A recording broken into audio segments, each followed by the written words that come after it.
Hey everybody, Adam Savage and Norm Chan with some Star Wars goodness. Oh, is it Groundhog Day? We're back. We're back. A couple of weeks ago, we built the Empire Strikes Back AT-ST, which you're seeing from the non-camera side.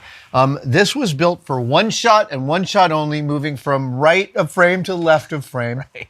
And so it was only detailed on one side, and Merlin Models made this magnificent, it is officially a garage kit, but it's so advanced. I'm kind of like, we need a new term for the kind of models they're making. And if you hadn't seen that video, the thing that made this different was they didn't just cast resin pieces. No. They built and designed an armature, CNC'd steel parts that we got to actually bolt together. Yeah. And you can pose this as the original model makers did, as Phil Tippett did. It's not unreasonable you could almost animate this thing using the armature that it shipped with.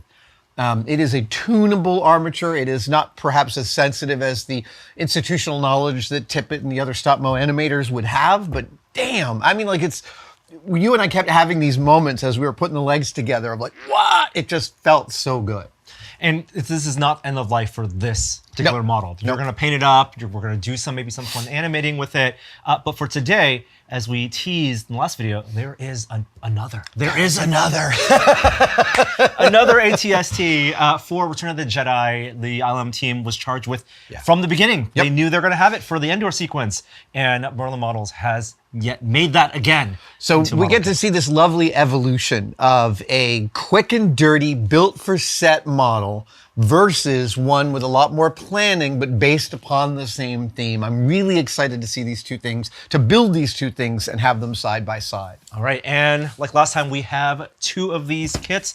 Dude. Let's break these out and take a look at the parts. So exciting. This is really, really awesome. Well, we'll unbox yours first. All right. Look at this. Oh, it's big. It's massive. Holy cow. So they're the same scale, 1/24th scale. And this is supposed to be representative exactly how the miniature, the stop-mo miniature, I mean, they made several of these, obviously. Right. There's the one with the logs break, the one that they have that Chewie climbs out of. But wow, look at the size difference. It's easily 20% larger. Yeah. Wow. Yeah. I think that's everything. There's probably a base here. Yeah. Yep. Oh, there's more pieces. That's that right here. Yes. And that's this there. Oh, that's a coin of some kind. Oh, right. Already some familiar parts that we can see. Oh. Look at that. One of the things that we've been told that the community has discovered, identifying the source parts. By the time Empire Strikes Back was in production, Star Wars was already a big hit. There were already things like Star Wars model kits. Right. And so the feedback loop of Star Wars being a commercial property and having products in the marketplace making its way back into the model shop was already happening. And the model shop was using as model Greeblies Ertl Star Wars model kits. Exactly. Right. So they were having Greeblies of their own Greeblies on top of their Greeblies dog. And so people were already recognizing things like at the feet, that's like a Darth Vader TIE Fighter cockpit piece. It's a little bit cleaner in the Jedi one, but it's the same scale. So they were, again, they were reusing that here. I'm wondering about this egg shape. Did they pull that over? It looks like a custom buck that they made for the foot curvature. I'm looking and matching. Oh, it's so funny. Like, if you look at the top part, this is clearly that. Oh, right. But it's a different arrangement. Yeah. And okay, that's the same size, so they're using the same source parts. But they put it on a different buck, on a different styrofoam, styrene. Wow. And that must, Yeah, it's in every way, it's a bigger, beefier, more robust construction. Oh my Lord. I can't wait to start putting these together. I'm looking at, that's all gonna be screwed together, I bet, right? Yes, oh my God, all flathead. Oh my gosh. Oh, I see. Gotcha. Keep some of these small parts baggies separate just for now. The parts are knolled. I want to call out. We were talking as we started that we understood what many of these pieces are, having built the other one more recently. But I just want to call out this piece. Yeah. Look at that. That is a resin casting. That was made in I think they said they're using silicone molds. That's some crazy, crazy detail going on. And no flash. No flash. I think I remember them saying they don't let their molds make too many castings as a studied way of making sure that everything is really crisp. And man, this is a beautiful layout. And a large, like I've seen photos of the surviving stop motion miniature, and it has this big rod in the back. Right. It's stored in the archives on the plywood base with a little bit of grass on the feet. Right, That's a recognizable, knowable thing. So exactly. Oh, here is the mounting point for that. Yeah. Right. So And then that rod goes right into the back. Yeah. Okay, this is cool because I love that in a couple hours we will go from knowing a little bit to knowing a lot. And that transformation is going to be really apparent to us. We're going to internalize it. Yeah, the brain, this is the fun part. It layers into the brain. And then for the rest of our lives, we're going to know more than we ever wanted to know about the AT-STs. At least the next couple of weeks. At least. Also, the big difference here is that our previous build had some glue in it. Yeah, we use that Gorilla Glue. This one, and that's true to the original. The original one had parts glued to the metal, but the Jedi one did not. It was all mechanical, and they have gone with that. These are all mechanical connectors. I was thinking of knolling the screws, but since the bags are labeled with letters, I am leaving them as they are. Tiny baggies. Tiny baggies. Lots of tiny baggies. Okay, let's start. Again, Merlin Models has video guides. Yep. That's what we'll be following along. It's been good so far. They also have PDFs of everything, but the video, I mean, more kit makers should do that. More kit makers should do that. Merlin Models, your output is so beautiful. I just had one critique of the videos, which is when you hold up a part, sometimes you hold up a part and it goes, you say, you're gonna need one of these. And like from here, I don't know what that is. I just need you to show me a close-up of each part. That's all. That's my only. Who among us could cast those stones? No, of course. Who among us? Yes, I say that as a content creator who has constantly not done the requisite close-ups. Out of bag H. You're gonna grab H. a bunch of these small. A bunch of these. Okay, so, oh, okay, this is F, G, E, And I. C and H are the same C bag. and H. Okay, cool. Yeah. Lower leg detail panel. I'm gonna guess body and leg armature are all these flatheads. How many does he say we need? He says a bunch, 10 at least. Great. Okay, so Norm, there's 4 tiny ones in this bag. I'm gonna Keep put them those back in. Lower leg detail.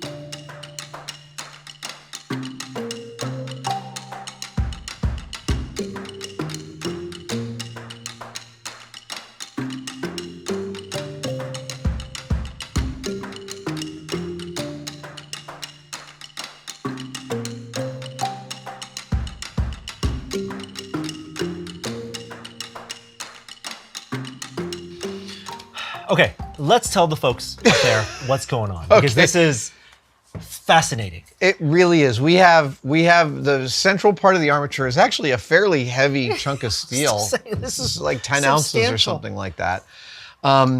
We've been able to tune these hips to be quite stiff because the whole thing is sitting on there.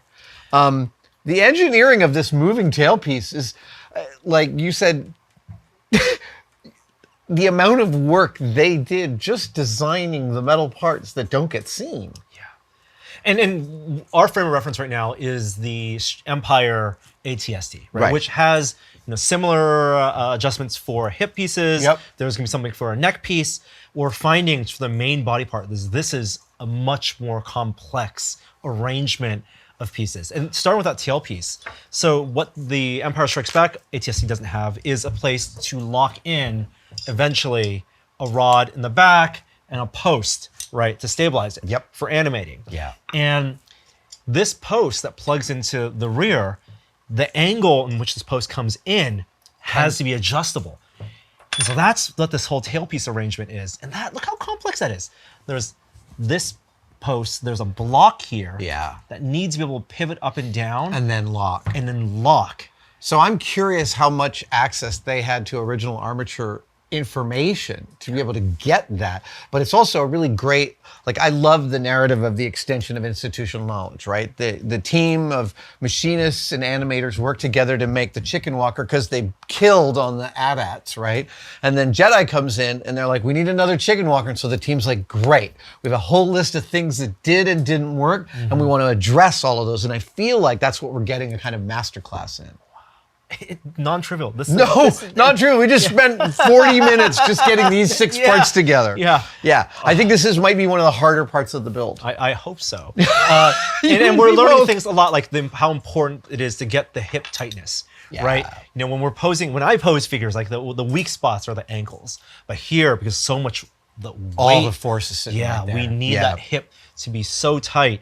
And you know, we have all the places to loosen up and tune it. It's a real freaking armature. It is really it is a real animation. It feels like a real animation armature. That's for a later video, but I love the idea of actually trying it out. Well done, Phil Tippett and team. 50 years ago, 45 years ago. Yeah, exactly. Oh my God. All right, let's continue. Get these lined up for you so that you can then take a screen grab That one. of what we've got. And then we'll just That one. go through where each piece goes.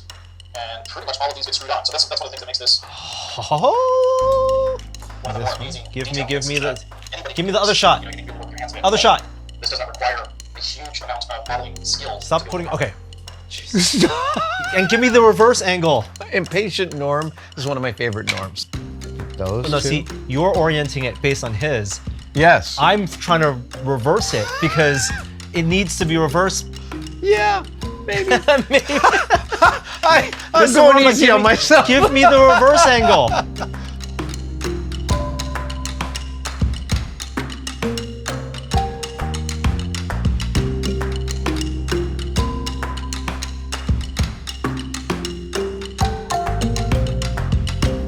Dude. Legs. Well, we have all 3 sections of the legs done, times 2. And look at how they go together. Look at how they all screw together. I think maybe like 4 pieces were glued in. Yeah. I was telling you when we were putting this together, like this bit of detail right here, this piece right here is like a piece that you do when you have the luxury of time. Are you making that a separate piece? Yeah, like this detail. Right. Normally you're like bolting in ESB, right? And the other AT-AT, it's like just glued, but like that extra bit of dimensional detail, I love. It's really spectacular. Little arch. It doesn't fully connect. Nope. Leaves it open. It's really lovely. And that's nice. So we're at a point where the 3 parts of the leg are gonna come together, right? How do we put the legs together? You gotta. I'm gonna make a guess here. Oh, I think I'm. Oh, wait. Huh. Which is actually interested. I don't know. That's to that. This is how this goes, right? Mm-hmm. That's definitely that. And then this, I think this comes in here. This comes in here to and that's here. the tendon. Not to here, right? But I could be wrong. We're gonna follow the instructions. Also, Why would we start? this calf piece, I guess, right? Lower thigh piece. Yeah.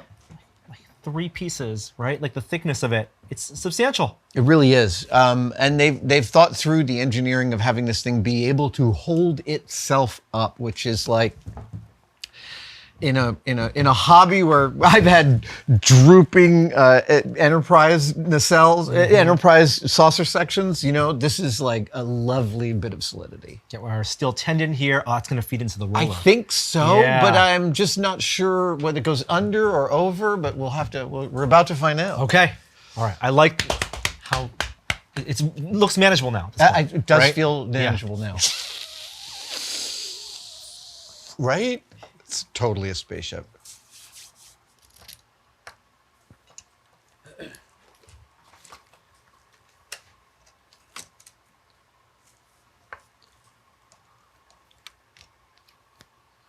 Okay. Can I? You think you're at what? I think we are on video 2 out of 5. Oh, wow. All right. Let's see. No. Oh, Oh, this. No, yeah. We're not. Yeah. Oh, it's in the middle. Drop our flathead back in. yeah. What do you mean? And I'm gonna grab a flathead screwdriver. It's in the It middle. is in the middle. It's in the middle. You're I right. thought it You was are in the right. middle. You are right. Oh, wait. Oh, yeah. Wait. Do we have it? Sorry, are we the same? What's your right leg? This is my right leg. Okay, let's just hold it out. Yep, this is up. This is up. That's up. Great, we're on the same page. And it comes from the inside out. The set screw, this screw goes inside out. That's the right leg. Yep, inside out. Yes, they're the same Yep. one. Right, yeah, And we'll make inside sure our out, left inside leg out. is Right, also excellent. the same. Okay, yes.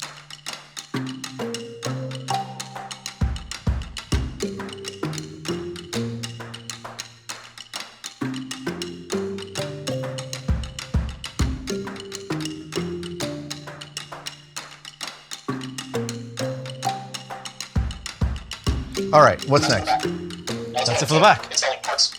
Yep, hatch. I'm gonna leave the top hatch unglued. Okay. We want interior access. Yes. Oh, but there is. But there is a latch. There's an actual latch. Ah, now I see how it all works. We have two parts that make up our hinge. Okay. Hinge. On the outside of the hinge, there is a little shape. The little shape is going to point towards the outside. So one points this way. Yep. One points this way, and then it's going to both of the points point away to the left if this is facing you. Okay. So for example, this one's going to go into this little slot, and it's going to face away. But you're not gluing the hinge to the lid. No, It just rests in there. no, I'm it's doing exactly, a you're doing little- exactly little- how I did A it. little pressure fit. Yep, yep. And then Yep, this holds on. yeah. And look at that. Whoop. What we're going to do is while this is in place, we're going to put some glue in just into these two slots, and then we're just going to press this against the hinge, and that's going to create a little bit of friction. Oh, look. And allow us. Oh, look. It's like we're model making. So let's go ahead and flip this over. This one's going to be a little bit more of a hands-on approach. You're going to have to do some squeezing. So we're going to apply our bottom. So you've got tabs on the bottom, and we're just going to put some glue on them. Taps on the bottom. I'm just gonna do a And fitment, I'm yeah. overfill the glue section because I want it to spill over. Then we're going to put this in. We're going to lock the back, lock the sides, and lock the front. Yep. And then in an ideal world, you have a buddy come in, like your wife or somebody, and spray the backside of this with some accelerant. I'm gonna have Justin do that off camera for me. If you I have anybody, appreciate the just have suggestion of the kind of buddy you could call.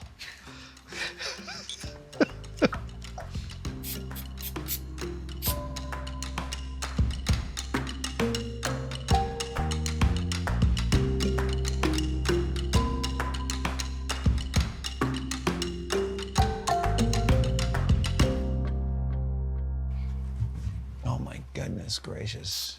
All right. It's time. Okay. Dude, Adam, wow. there we go. Oh my goodness.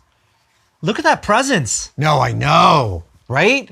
That's intense. I love it looking like this. Part of me wants to keep it looking like this. I mean, for just a little bit longer. Yeah. You can leave yours looking like that. I might. Yeah. Because it's such a beautifully designed representation of the Stop-Mo miniature. I gotta get a coat of paint on it because I just like I gotta see the transformation happen. You know? Okay.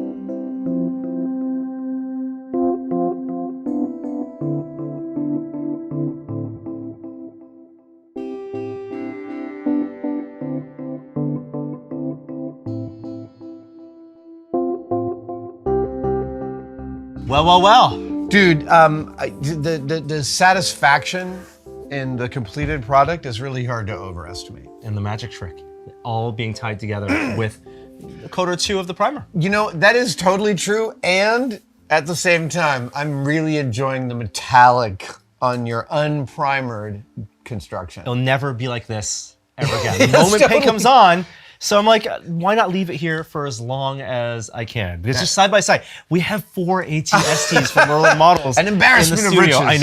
I know. And, to be honest, a little time has passed since you last saw this, and we've just been like admiring them side by side, taking photos. It's really true. Everyone that comes in, we're like, you gotta come see these models. Yeah.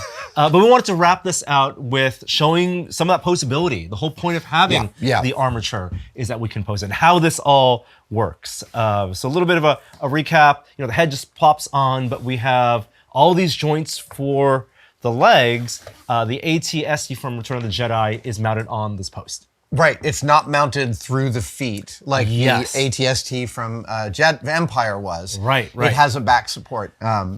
So I think for posing, and we should just spend a couple minutes just posing ours. Yeah, and like, you know, I don't know that there's I don't know that there's a correct pose as long as it feels like the center of gravity is sitting underneath the mass of this thing. Yeah. It's trying to bring a little bit of character out of it. I'm going to start, I think, by raising this joint right here, because that will elevate the entire body. So why don't we... hold on, I just want to... Actually, I want to point something out. This is actually kind of neat.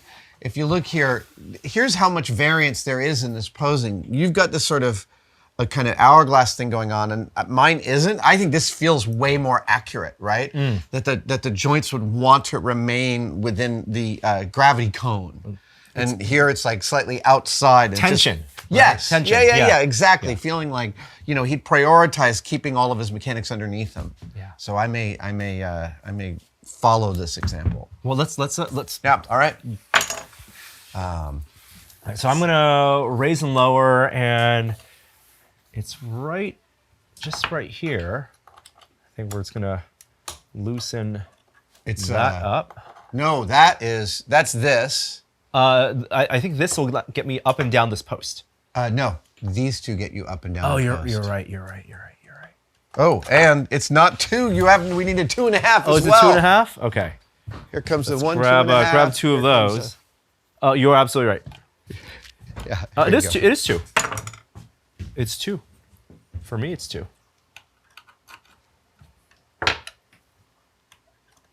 Oh, so it is. I was totally wrong. All right, so loosen that. I'm gonna go lower, and what I'm gonna do is I'm gonna bend my legs up just a little bit, or tighten up that ankle. Oh, that tendon right there is. So I'm gonna move my legs up, just have it.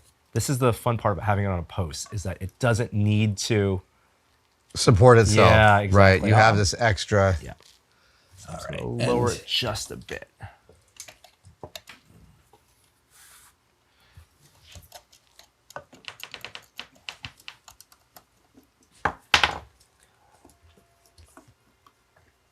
Is this the one that does the tilt?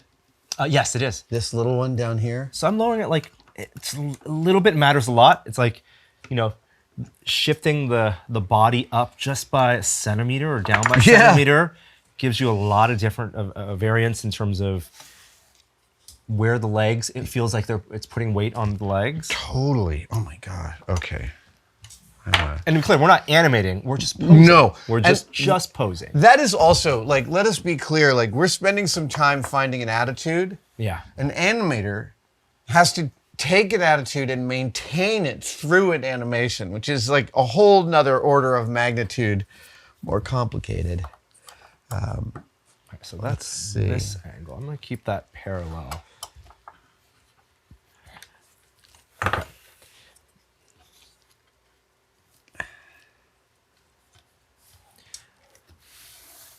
Now, next up, this is the most interesting part, is this, what you consider the main body, the chest. You can have that chest tilted up or down. This guy. Right? This guy right here. And I think that informs a lot of the personality of the pose. Is really? Whether that's parallel, all right, tilted down, or tilted up. I'm going to show how that works. So I think that's by loosening, first of all, this.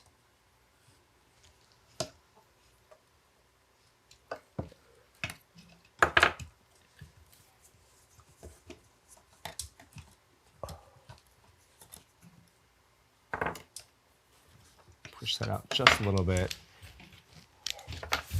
If I loosen it, basically it can come out all the way.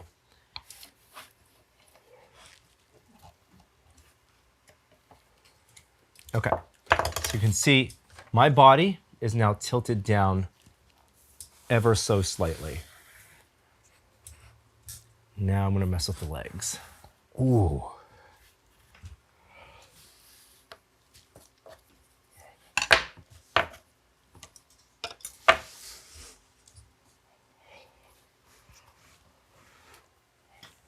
All right.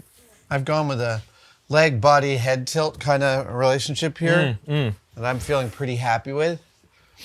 I know you've been really good at narrating your experience here. I've been totally silent. Yeah, why don't you kind of illustrate what your thinking process? You know, I'm thinking this guy is like mid-step and he's paused. I think he's moved forward, moved his back foot, halfway so that his legs are roughly in line, and he's standing over his center of gravity. Got his head pointed down a little bit. Figure he's like looking down. It feels to me like a mechanical character. I've got the legs akimbo here. Not akimbo, but like... Okay, So the askew. off shift there is just yep. kind of like, there's so many axes of movement. I know. A lot of it is in this, Yep. like how wide. Yes. I almost think of it more like your shoulders than like the leg. Like, is it splayed out? Yeah. Right. Because the more splayed out, it's maybe more an aggressive. Well, and you get all pose. of these extra movements by splaying them out because you have all these axes on these shoulders, right? You get this wonderful ability to change the orientation and the attitude of the legs. Oh, you're going radical.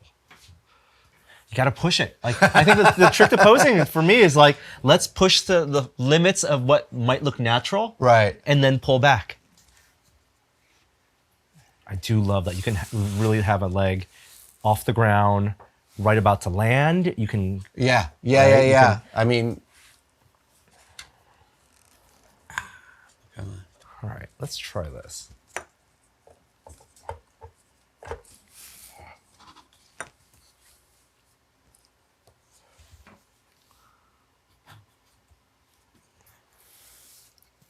For me, maybe 1 foot is more straight up and down because that's where the weight is balanced on. Yeah, When you yeah. think of like, Right, I was just looking at stiff that. leg, straight up and down, like that's where normally, what's your pivot foot? yeah, no, I was just thinking of that. If like he is moving forward under his center of gravity, that this leg has to be more centered. Oh, wow. Just doing this little bit of posing makes me like feel the most mad respect for animators. I was telling you, when I think about this, it's all Ed 209. It's all in the DNA of Tippett. Yeah. But the way Yeah. these legs, it's all like how I imagine Ed 209 Yeah. walking. You have 10 seconds to comply. Yeah. So I'm trying to figure out. Yeah, for no, a turn, I really like that. I'm very happy with this pose. I've gone with the shoulders slightly sloped down. Figured that their basic procedure would be to keep the level of the shoulders under the lower turn of the head for the most part. But then when you think through the mechanics of how this thing actually walks, right? Like a bipedal animal is always falling and catching themselves. So the idea mechanically that this is right. catching itself every time, and that you're getting into the middle of a move like Yeah, that. yeah, I'm getting yeah. it in a more static, Yeah. standing move. Clearly moving forward here and about to put the weight on Really here. cool. In figure collecting, especially articulated figures, there's a thing called repose day. Oh, You gotta build it into your calendar. Maybe once a month, maybe once every 3 months. But you just find go a in day and and come with a repose new- everything. It renews your connection Dude. to what you have on the shelf. I really like that. That's codified as a. It's almost like a celebration of it. Yeah. And sometimes these things sit on the shelves and you want to, like, that's what these kits are great for, right? They're made to be interactive. Right. You could set this up on a high shelf, looking down at you, right? And all of a sudden, yeah. And I want to get my hands on this every once in a while just to again, give it a new attitude, put it in a new scene. And to give some perspective, as we were moving these, an animator will tune every single joint in the chain of joints so that they could grab one part of it and move it, and the other parts move in orientation. So they will adjust the tension depending on what moves more and less. And that's where the incredible refinement of the armatures gets, because the folks who've been building armatures for Tippett and in this industry for decades understand these relationships. This is sub-micron relationships that we're talking about in terms of. And that's what we're discovering about this. This is great for posing, but Yeah. maybe not for animating. It is the facsimile of the construct, Yeah. but not the machine by hand. Not necessarily the refinement. Yeah. What beautiful, beautiful models though. Oh, they'll be painted at some point. Yes, at some point. At some yes. point there will be a paint job. Yeah. We'll have links to where all these, both of these models can be found on Merlin Models website. I want to thank Ethan and Justin from Merlin Models for assisting us in getting these to us. And These are so amazing and have been so much like fantasy camp day to build these. all right, Dudes, back on the shelf. all right, back on the shelf. Thank you guys for joining us. See you next time.